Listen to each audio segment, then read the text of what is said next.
Welcome to my life as an NPC. I am Carbon Scythe and I am doing a voiceover because I completely messed up this recipe 2 times over actually.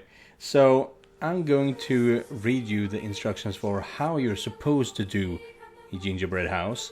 Well, gingerbread anyway. And then we can just all watch as I chaotically try to make my own gingerbread dough here on the screen. But before we do that, I do have a little something to share with you all. As you can see, I have a portable stovetop there on the screen, and as I went down to the basement to collect it, to pick it up, I noticed that someone had broken into my basement, to my locker. Fortunately for me, kind of, I don't own anything that is of value to anyone else, so they were just rummaging around in my locker there.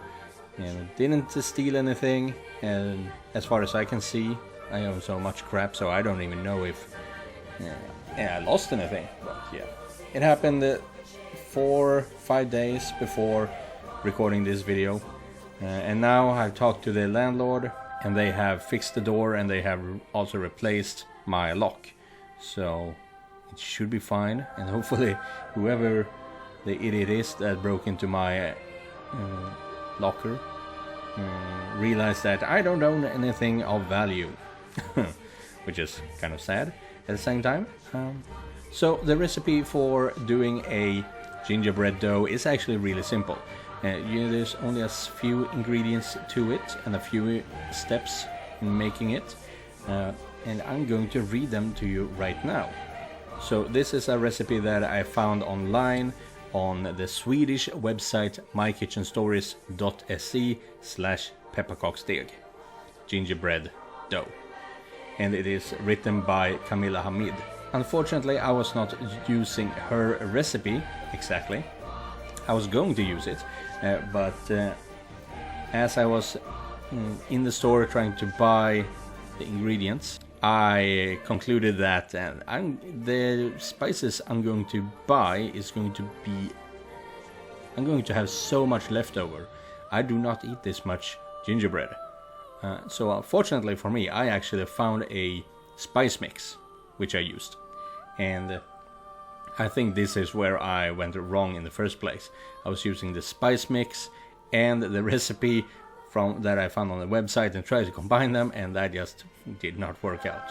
So in order to make a gingerbread dough, according to the recipe I found online, you need the following: 200 grams of butter, 1.5 deciliter of dark syrup, 3 deciliter of granular sugar, 1.5 deciliter of whipped cream, 1 tablespoon of cinnamon,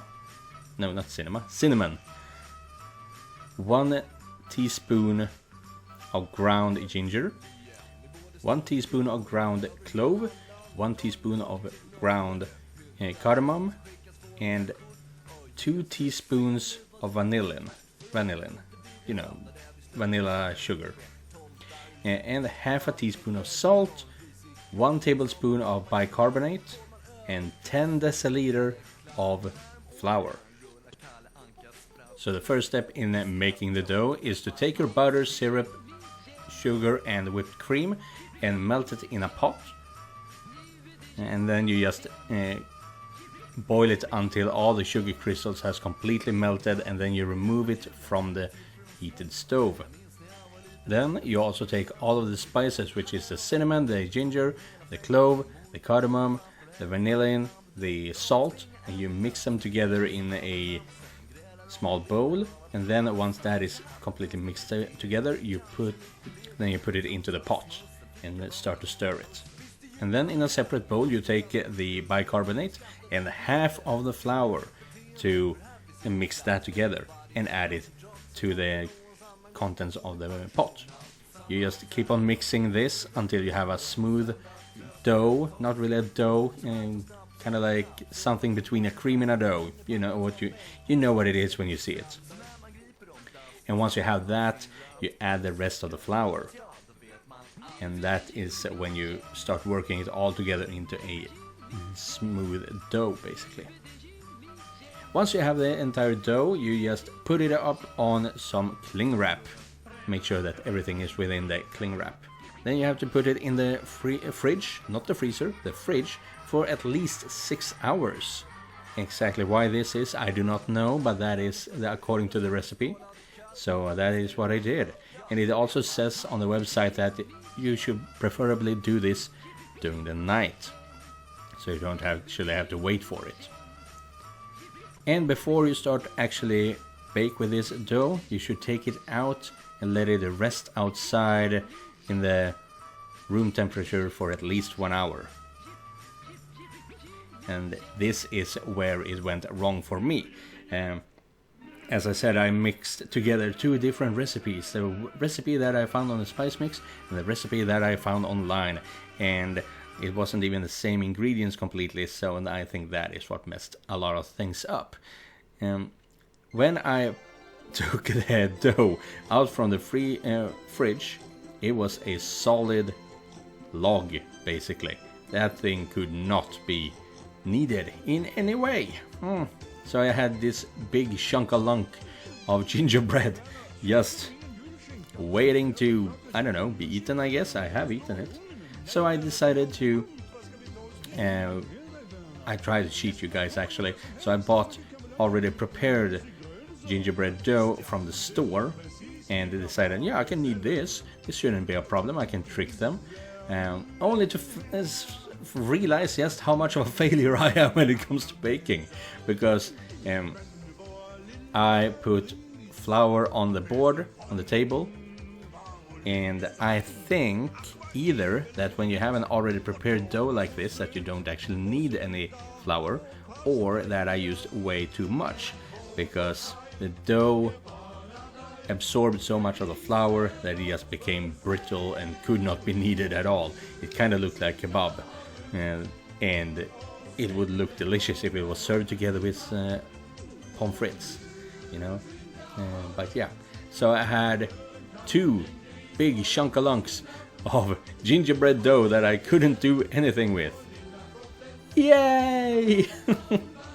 What a fucking failure that was. I was even planning on making a sketch where I was the landowner of a house and the gingerbread man couldn't pay the rent, so I was actually going to evict him, and then he would call in his friends, the skumtomtar and the foam Santas, to attack me and take over the place. Basically, that was the idea for the sketch, but I couldn't get anything right. Anyway, so I decided that I should teach you guys something else that you can do that I think will actually be kind of a hit on Christmas actually, and that is tomato chips. Yeah, it sounds super weird, but tomatoes are just really strong and savory flavor. You just take a couple of baby plum tomatoes. I use 250 grams because that's the package size that exists in the store that I buy from, and slice them in halves, and then you add some olive oil and some salt. Just mix it together so that everything is covered in oil and salt, and then you put it in the oven at 50 degrees Celsius, between 50 and 75 degrees Celsius, and just let it be there for hours on end. I think it took me approximately 2 days to completely dry them out. And so basically 48 hours to dry them out completely. And I will show you some pictures here on the screen of what they look like, and I can tell you that they are freaking amazing. They taste delicious. So I know this video has been kind of a failure on my part. I'm not sad about it, but you know, it was still a bit of a failure. But I did deliver on my quotes, in quote, promise on showing you guys how to make a gingerbread house. And I even gave a little bit of a bonus with the tomato chips. So I hope it's good enough. And I hope you have a great day, everyone. This is the third event video, and I am going to... Well, what am I going to do now? I don't know. I guess record some Digimon Survive. But you know what? Remember that just because you're not the main character doesn't mean you're not important. Goodbye everyone, and happy holidays.